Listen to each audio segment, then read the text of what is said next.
ಜ್ವರ ಇರಲಿ, ನೆಗಡಿ ಇರಲಿ, ಕೆಮ್ಮಿರಲಿ, ಯಾವುದೇ ಆರೋಗ್ಯ ಸಮಸ್ಯೆ ಇದ್ದರೂ ಒಮ್ಮೆ ಈ ಏಡಿಕಾಯಿ ಸೂಪ್ನ ಮಾಡಿಕೊಡು ನೋಡಿ. ಆಹಾ, ಎಲ್ಲ ಮಾಯ ಆಗುತ್ತೆ. ಈ ಮಳೆಗಾಲದಲ್ಲಿ ಮಕ್ಕಳಿಂದ ಹಿಡಿದು ವಯಸ್ಸಾಗಿರೋವರೆಗೂ ಆರೋಗ್ಯ ಹದಗೆಡೋದು ಸರ್ವೇ ಸಾಮಾನ್ಯ. ಮತ್ತು ಇದು ಬಾಣ್ತಿರ್ಗೂ ಕೂಡ ಒಳ್ಳೆಯದು, ಬಾಡಿನ ಹೀಟಾಗಿಡುತ್ತೆ. ಹಾಗಿದ್ರೆ ಈ ಏಡಿ ಸೂಪ್ನ ಮಾಡೋದು ಹೇಗೆ ಅಂತ ಹೇಳ್ಕೊಡ್ತೀನಿ ಬನ್ನಿ. ಮೊದಲು ಒಂದು ಸುಟ್ಟಿರೋ ಅಂಥ ಈರುಳ್ಳಿ, 1 ಇಂಚು ಶುಂಠಿ ಹಾಕ್ಕೊಳ್ಳಿ, 1 ಬೆಳ್ಳುಳ್ಳಿ, ಸ್ವಲ್ಪ ಕೊತ್ತಂಬರಿ, ಸ್ವಲ್ಪ ಪುದೀನ, 1 ಸ್ಪೂನಷ್ಟು ಜೀರಿಗೆನ ಹಾಕ್ಕೊಳ್ಳಿ, ಒಂದು ಅರ್ಧ ಟೀ ಸ್ಪೂನಷ್ಟು ಮೆಣಸು ಹಾಕ್ಕೊಳ್ಳಿ. ಬೇಕಿದ್ದರೆ ನೀವು ಒಣಮೆಣ್ಸಿನ್ಕಾಯಿ ಕೂಡ ಹಾಕೋಬೋದು, ಖಾರ ಬೇಕಾದರೆ ಇಷ್ಟಪಟ್ಟರೆ. ಆದರೆ ನಾವು ಖಾರ ಜಾಸ್ತಿ ತಿನ್ನಲ್ಲ, ಹಾಗಾಗಿ ನಾನು ಸ್ಕಿಪ್ ಮಾಡ್ತಿದ್ದೀನಿ.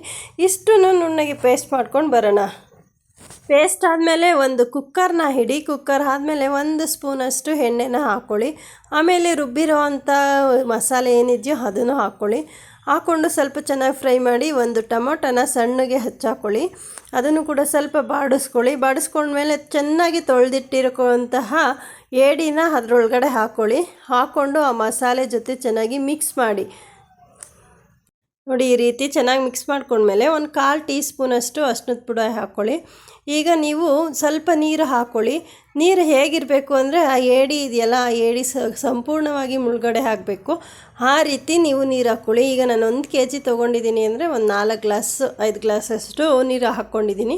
ಈಗ ರುಚಿಗೆ ತಕ್ಕಷ್ಟು ಉಪ್ಪು ಹಾಕ್ಕೊಂಡು ಒಂದು ಚೆನ್ನಾಗಿ ಮಿಕ್ಸ್ ಮಾಡ್ಕೊಳ್ಳಿ. ಅದೆಲ್ಲ ಚೆನ್ನಾಗಿ ಹೊಂದ್ಕೊಳ್ಳೋ ರೀತಿ ನೋಡಿ. ಈ ರೀತಿ ಕುದಿ ಬಂದಿದ ತಕ್ಷಣ ಕುಕ್ಕರ್ನ ಮುಚ್ಚಿ ಒಂದು 3 ರಿಂದ 4 ವಿಷಲ್ ಬೇಯಿಸ್ಕೊಳ್ಳಿ ಸಾಕು. ಏಕೆಂದರೆ ಏಡಿ ಆದಷ್ಟು ಬೇಗ ಬೆಂದೋಗ್ಬಿಡುತ್ತೆ ನೋಡಿ. ಈಗ 3 ರಿಂದ 4 ವಿಷಲ್ ಆಗಿದೆ. ಓಪನ್ ಮಾಡೋಣ ನೋಡಿ. ಅದು ಏಡಿಯಲ್ಲಿರೋ ಅಂಥ ಅಂಶ ಎಲ್ಲ ಎಷ್ಟು ಚೆನ್ನಾಗಿ ಬಿಟ್ಕೊಂಡಿದೆ. ನೋಡೋಕ್ಕೆ ಎಷ್ಟು ಚೆನ್ನಾಗಿ ಕಾಣಿಸುತ್ತೋ, ತಿನ್ನೋಕ್ಕೂ ಕೂಡ ಅಷ್ಟೇ ಸಖತ್ತಾಗಿರುತ್ತೆ. ಜ್ವರ, ನೆಗಡಿ, ಕೆಮ್ಮಿದ್ರೂ ಎಲ್ಲ ಮಾಯ ಆಗಿಬಿಡುತ್ತೆ. ಇದು ಎಲ್ಲ ಕಾಯಿಲೆಗಳಿಗೂ ಕೂಡ ರಾಮಬಾಣ ಅಂತ ಹೇಳಿದ್ರೆ ತಪ್ಪಾಗಲ್ಲ. ನಮ್ಮ ತಾತ ಒಂದು ಮಾತು ಹೇಳ್ತಾಯಿದ್ರು, ಏಡಿ ಬಾಡಲ್ಲ ಅಂತ, ಅಂದರೆ ಮಾಂಸ ಅಲ್ಲ ಅಂತ. ಹಾಗಾಗಿ ಇದು ಬಾಣ್ತನದಲ್ಲೂ ಕೂಡ ಬಾಣ್ತಿರ್ಗೆ ಈ ಸೂಪ್ನ ಕೊಡ್ತಾ ಬಂದರೆ ಯಾವುದೇ ರೀತಿ ಶೀತ ಏರಲ್ಲ, ಅಂದರೆ ಸನ್ನಿ ಕೂಡ ಆಗಲ್ಲ. ಒಮ್ಮೆ ನೀವು ಇದನ್ನು ಟ್ರೈ ಮಾಡಿ ಕಮೆಂಟ್ ಬಾಕ್ಸಲ್ಲಿ ತಿಳಿಸಿ. Thank you.